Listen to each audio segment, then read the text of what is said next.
I never thought I'd be in this situation. 21 years old, single, and yet, here I am, sitting in my car, my hands gripping the wheel like it's the only thing keeping me grounded. My heart is still racing. My mind? A mess. Because I just slept with a married woman. And not just any married woman, Magdalena Rodriguez. My coworker. A woman twice my age. A woman who, until tonight, I only admired from a distance. I'd like to tell you it was an accident, that it just happened. But deep down, I know that's a lie. Maybe it was inevitable. Maybe from the moment she first leaned in a little too close at work, I was already falling into something I couldn't stop. Asterisk, I should back up. Let me explain. I work an office job, one of those mind-numbing places where everyone follows the same routine, day in, day out. I keep my head down, do my job, and clock out. Nothing special. Nothing worth remembering. But then, there's Magdalena. She's different. Confident. Charismatic. She's the kind of woman who knows exactly what to say to make people listen. Even when she's not talking, you can feel her presence in a room. The first time I noticed her, really noticed her, was on my 3rd week at the job.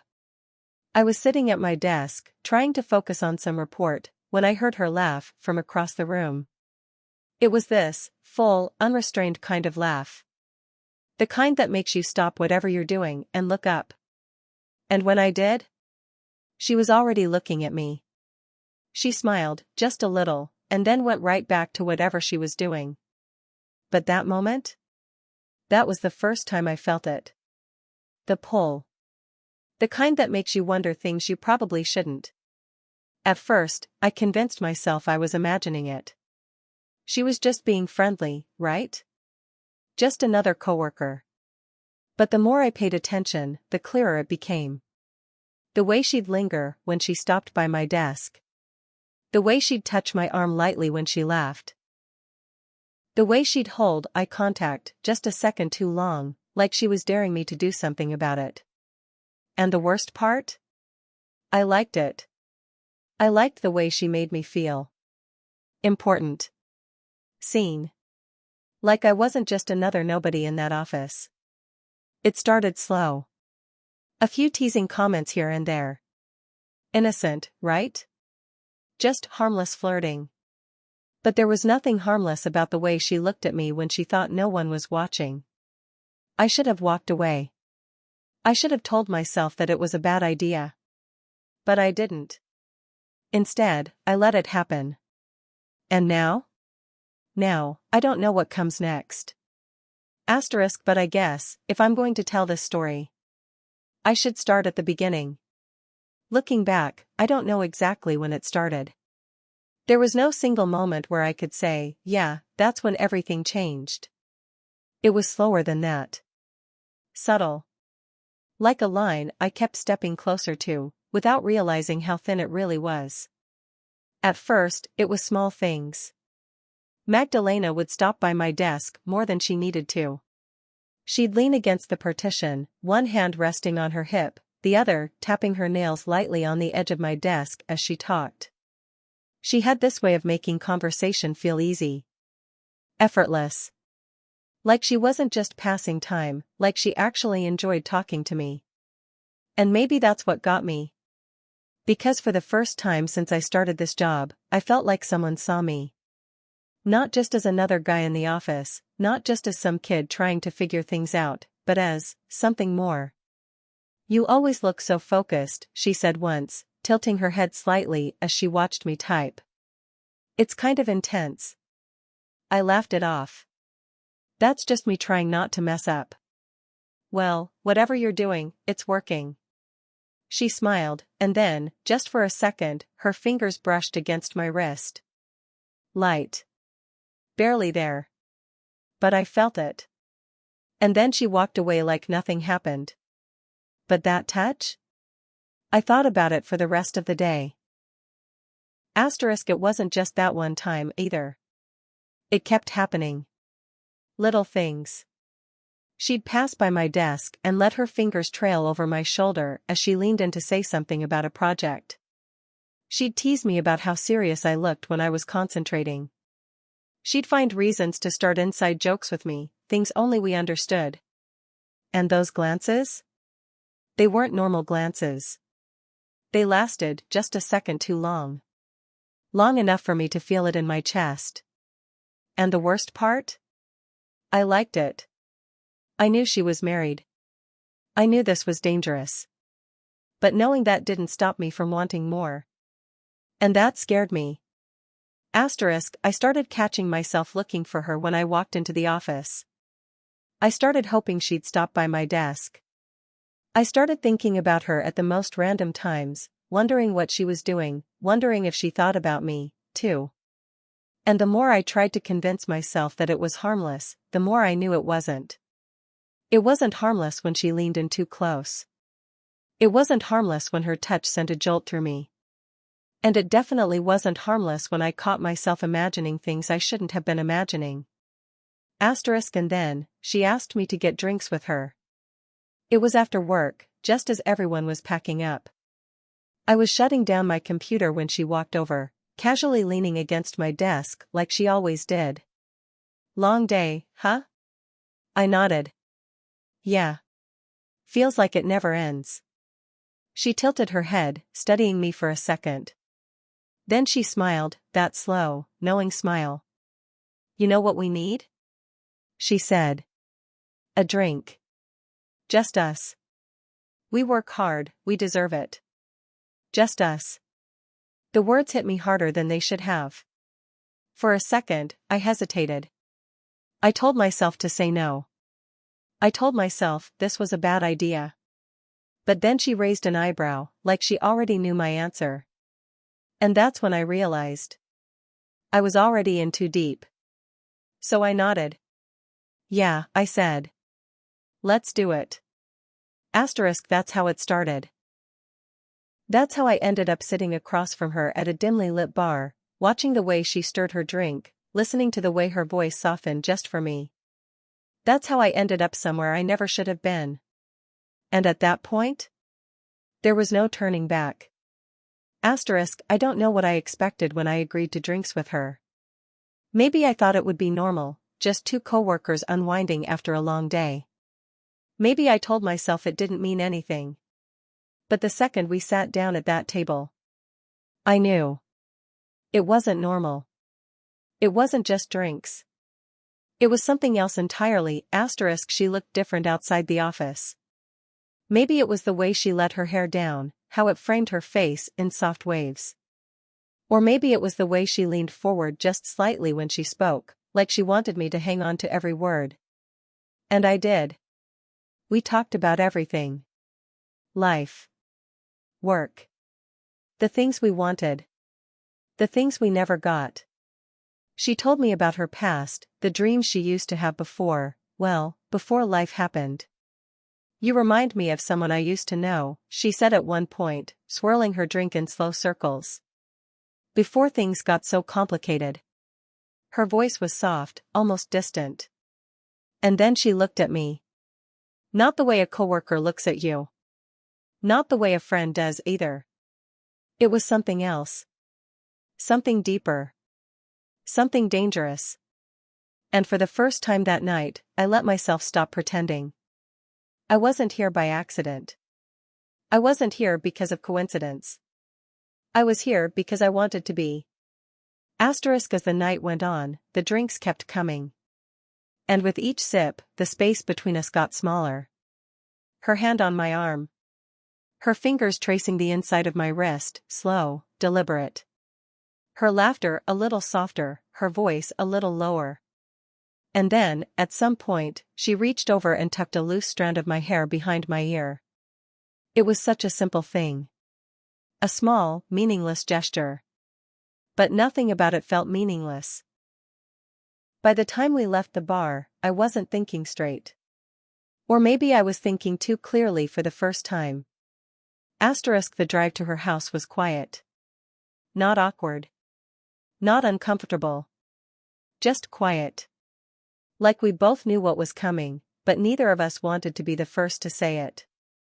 My hands gripped the wheel a little tighter than usual. My heart pounded in my chest. And then, as I pulled up in front of her place, she didn't move. She didn't reach for the door handle.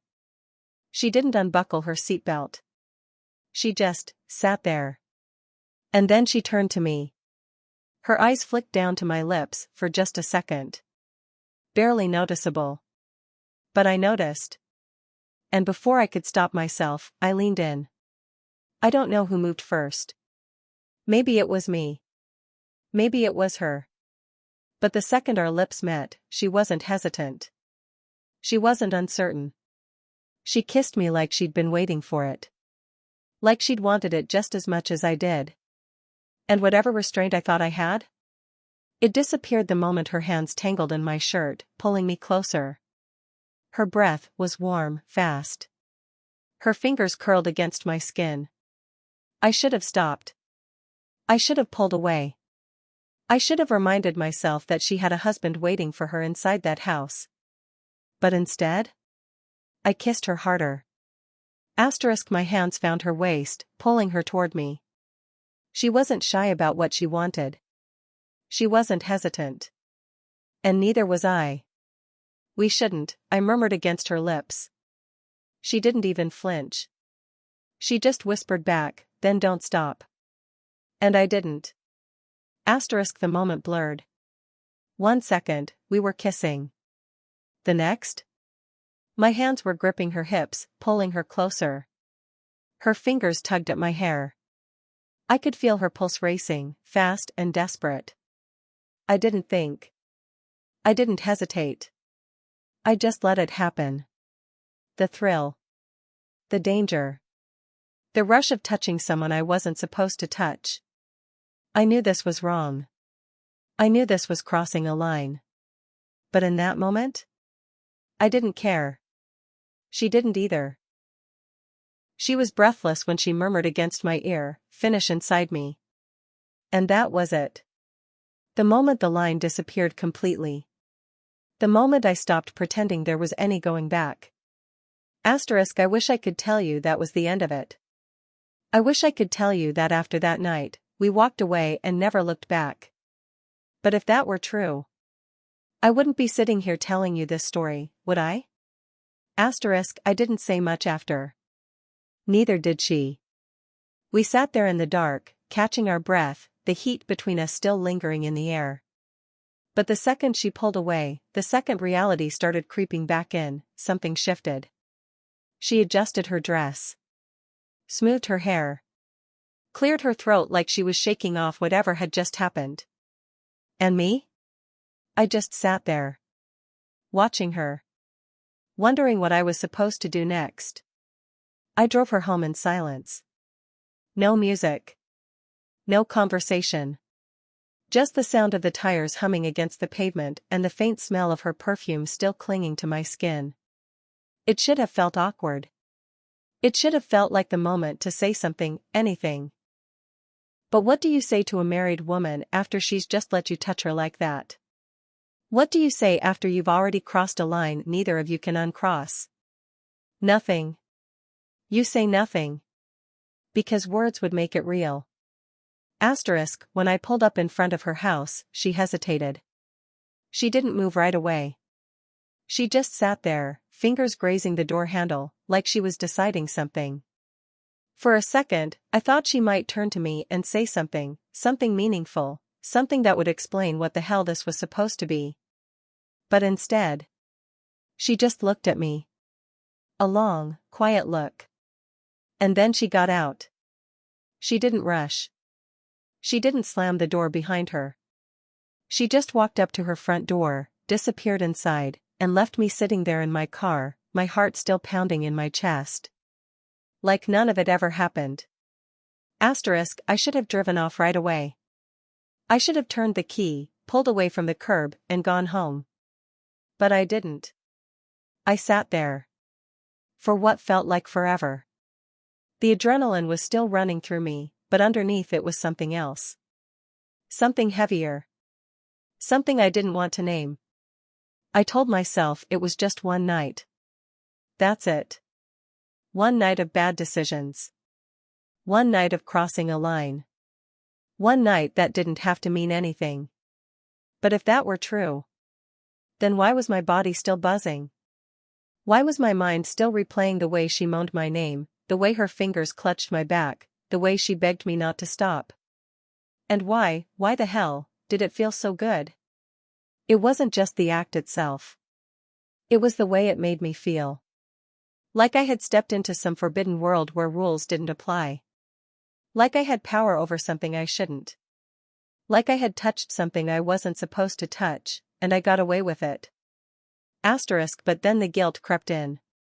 Because no matter how good it felt, no matter how much I wanted to tell myself it was nothing, I knew it wasn't nothing. I knew she was married. I knew there was a man inside that house, a man who trusted her, a man who had no idea that his wife had just been in my arms an hour ago, whispering things she should have been whispering to him. And maybe that should have stopped me from wanting more. But it didn't. The next morning, I walked into the office feeling like my skin didn't fit right. Like everyone could see it written all over me. Like they knew. Of course, no one did. No one even looked at me twice. Except for Magdalena. And the worst part? She acted like nothing happened. No hesitation. No stolen glances. No nervous energy. She walked in, set her bag down, smiled at people as she passed by, same as always. Like she hadn't spent the night before with my hands on her body, her lips on my skin, her voice gasping my name. Like I didn't exist at all. And that messed with me. I thought it would be different. I thought maybe she'd give me a look. A smirk. Something. But she didn't. She just went about her day. And me? I was stuck in my own head, replaying everything, over and over, while she sat just a few desks away, perfectly composed. Was she pretending? Was this just another game for her? Had she done this before? I started questioning everything. Was I just another distraction for her? A way to escape whatever was going on in her marriage? Or was I reading too much into it? Was she thinking about me, too? Or was she already over it? And if she was over it, then why the hell wasn't I? I should have let it go. I should have walked away. But the thing about crossing a line? Once you've done it once, it's a hell of a lot easier to do it again. I thought maybe that was it. That one night, that one moment of weakness, would be the end of it. That I'd wake up, get through the workday, and move on like it never happened. But I was wrong. Because 2 nights later, she texted me. 3 words. My husband's out of town. And then, a second text. Come over. I stared at the screen, my heart hammering so loud I could hear it in my ears. I should have ignored it. I should have turned my phone off, thrown it across the room, done anything but what I did next. But I didn't. Instead, I found myself typing back a single word. On my way. And that? That was the moment I knew, this wasn't a mistake anymore. This was a choice. I told myself, if I go, there's no turning back. But the truth? I didn't want to turn back. I wanted to see her again. I wanted to be wanted again. I wanted more. The second I stepped inside her house, I felt it. The difference. The first time, it was reckless. Heated. Messy. But this? This was something else. The lights were dim. A candle burned on the kitchen counter. Soft music played from another room. She wasn't in a rush this time. She didn't grab me the second I walked through the door. Instead, she smiled, poured me a drink, and told me to sit. And for the first time, I realized, I wasn't just here for her body. I was here because I wanted to know her. She cooked for me. Nothing fancy, just pasta, something simple. But the act itself felt different. Intimate. Like this wasn't just some affair. Like it was something real. We ate in her kitchen, just the two of us. We talked. Not about work. Not about what we were doing. But about life. She told me about her childhood. About how she used to love painting but hadn't picked up a brush in years. She told me about how she met her husband. How things were good, at first. And then one day, without even realizing it, she woke up and felt like a stranger in her own life. "He's not a bad man," she said quietly. "He's just not the man I married anymore." And I listened. I didn't judge. I didn't tell her to leave him. I just listened. And maybe that's all she wanted. Someone to hear her. Someone to see her. Somewhere between her refilling my glass and me watching the way the candlelight flickered against her skin, I realized something. I wasn't just sleeping with her. I was falling for her. She didn't rush this time. She reached for my hand first. Traced her fingers over my knuckles, slow and deliberate. And then she looked at me. Like she was asking permission. Like she needed me to be the one to close the distance, this time. So I did. I leaned in, kissed her slow, felt her melt into me. This time, it wasn't desperate. It wasn't fast. It was deliberate. Every touch. Every glance. Every whispered breath between us. It was the kind of moment that made me forget everything outside of that house. Made me forget there was a world beyond the walls of her bedroom. Because in that moment, she was mine. And I was hers. And the more I touched her, the more I wanted to be the only one touching her. I wanted to erase every memory of her husband. I wanted to be the man she called home. And for the first time, I let myself imagine it. A life where I wasn't just her secret. A life where I was the one she chose every night. A life where she wasn't Magdalena Rodriguez, the married woman. She was just Magdalena. Mine. Somewhere in the middle of it, she whispered something against my ear. So soft, I almost thought I imagined it. But I didn't. Because when I pulled back, breathless, my hands still tangled in her hair, she said it again. "Maybe I want you to get me pregnant." And just like that, something inside me snapped. Not in fear. Not in hesitation. But in desire. It should have scared me. It should have made me stop, made me rethink everything. But instead, it made me want her more. The idea of leaving a mark on her. Of making sure that no matter what happened, no matter where life took us, she would never be able to forget me. Because if that happened, if she let it happen, then she wouldn't just be his anymore. She would be ours. That was the moment I realized, this wasn't just an affair anymore. This was something else.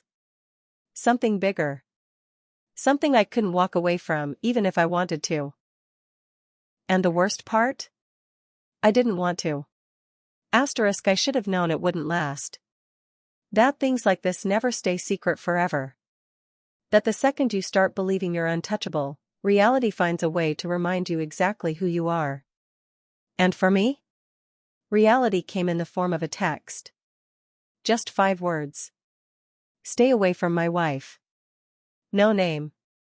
No explanation. Just a warning. And my blood ran cold.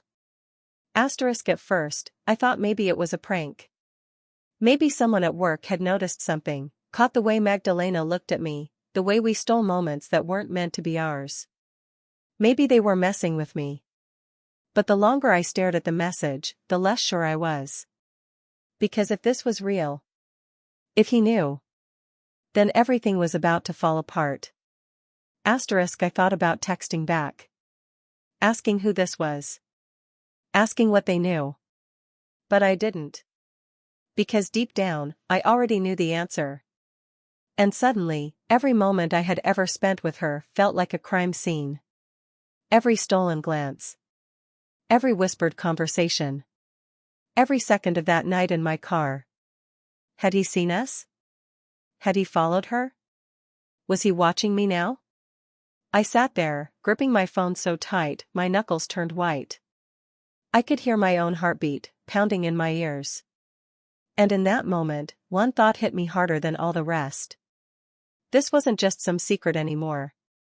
This was a mistake. The next day at work, everything felt different. Or maybe I felt different.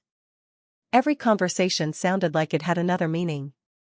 Every glance from a coworker felt like an accusation. I was waiting for something. For someone to say his name. For someone to mention the text.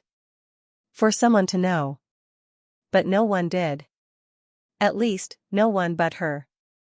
Because when Magdalena walked into the office, I saw it immediately. She looked the same. Her hair was perfect, her smile was in place. But her eyes? Her eyes wouldn't meet mine. Not once. She avoided my desk. Avoided our usual moments of stolen time. And when she had to talk to me, her voice was different. Colder. More careful. Like she was trying to put space between us. Like she was trying to erase me. At first, I told myself I was imagining it. That she was just being careful. That she still wanted me, she just needed to be more discreet. But by the end of the week, I knew. This wasn't caution. This was distance. This was her pulling away. And the worst part? She didn't even have the decency to tell me why. I wasn't just some random guy she flirted with at work. I wasn't just a mistake. I was hers. And yet, all it took was one message, one moment of fear, for her to turn her back on me completely. And that? That wasn't something I could accept. I didn't plan to go to her house. At least, that's what I told myself. But the second I got into my car, I knew exactly where I was going. I knew I wouldn't be able to let it go. Not until she looked me in the eye and gave me a reason. Not until she said the words herself. That it was over. That I was nothing to her. That I meant nothing. And when she opened the door and saw me standing there, I knew she wasn't expecting me. I knew she had hoped I would just disappear. But I wasn't going anywhere. Not without answers. What are you doing here? She asked, her voice low, glancing over her shoulder like she was afraid someone would see me. You tell me, I shot back. Since you've been avoiding me all week. Her face softened, but it wasn't relief. It was something closer to regret. And that? That cut deeper than anything. Henry, she started, but I didn't let her finish. Just tell me, I said. Was I just a distraction to you? Just some kid you used to feel something again? She closed her eyes, exhaling slowly. And when she looked at me again, I already knew the answer. I don't know what you want me to say, she admitted. I still love my husband. The words hit me harder than I thought they would. And I should have left. Right then and there. But then she added, almost in a whisper, but I can't stop thinking about you. And that? That was worse than anything she could have said. We have to stop before we destroy everything, she said. And for the first time, I saw it in her face. The fear. The realization that we were one step away from something we couldn't undo. That this wasn't just about her marriage anymore. That if we got caught, this could ruin us both. I should have fought her on it. I should have told her I didn't care. That I'd take the risk. That I'd take her. But instead? I just nodded. Because for the first time since this whole thing started, I finally understood. This was never going to end well. No matter how much I wanted it to. I walked away that night. Got into my car. Drove off without looking back. And as much as I hated it, as much as I wanted to believe there was another way, I knew this was the only way it could end. I thought I had control. I thought I was the one making the choices. But the truth? I was never in control. I was just a pawn in something bigger. And now, I was left with nothing but the memory of her. The way she laughed. The way she whispered my name. The way she looked at me like I was hers. And no matter how hard I tried to forget, I knew this wouldn't be the last time I thought about her. Because some people? They leave a mark you can't erase. I told myself I'd move on. That this would just be a memory, something I'd look back on one day and shake my head at. But here I am. Still thinking about her. Still wondering if she's thinking about me too. And that's the part that scares me the most. Because I wanted to believe it was more than just lust. I wanted to believe that what we had, whatever this was, meant something. But deep down? I knew it didn't. It wasn't love. It was a mistake.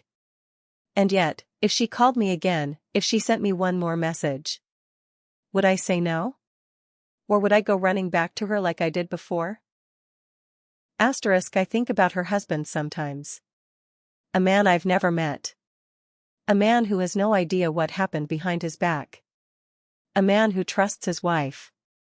Who sleeps beside her every night, never realizing that someone else already has. I wonder what he would say if he knew. If he would fight for her. If he would forgive her. If he would ever be able to look at her the same way again. Or maybe he already knows. Maybe that text was from him. Maybe that's why she pulled away. And if that's true, then I was never the one in danger. She was. Some doors, once opened, can never truly be closed. No matter how hard you try. No matter how much you want to forget. Because some mistakes? They don't just disappear. They live with you. They become you.